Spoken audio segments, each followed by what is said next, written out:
5 ways to tell if someone is lying. We've all wondered from time to time whether or not someone is telling the truth, and we've hoped that we have a way of figuring that out. Most people haven't a clue. If we try to guess, somebody who's anxious, who doesn't normally lie, we can assume they're lying. On the other hand, people who lie regularly, we can miss that lie. Maria Konnikova in The Confidence Game highlights 5 different ways of telling whether or not someone's lying. Number 1, create cognitive overload. What this means is when a person is trying to figure out details of whatever they're lying about, they're trying to figure out how much you know, how much you don't know, what you're likely to find out. So if you start asking them for a lot of details, there's a chance that it would be too much of an overload on their brain and they're likely to slip up. Increase your motivation to be really present in the conversation. What this means is pay attention to inconsistencies. If you have a hunch that this person is not telling the truth, then go in trying to find out. Do a little homework.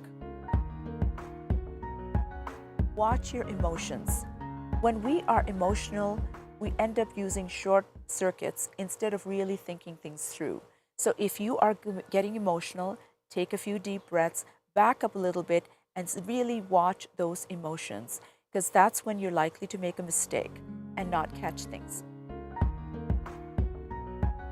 Beware of stories. Stories just suck us right in. We get all wrapped up in them and our defenses are down. This is why con artists love to tell interesting stories so that they can speak to our heart without us even being aware of it. So try to look at the situation, maybe the punchline, without the story.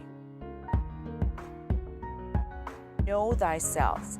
Con artists are very particular at finding out everything about you, what you like, what you dislike, what your weaknesses are, what is going to take you to a vulnerable place. But we rarely think of those things about ourselves.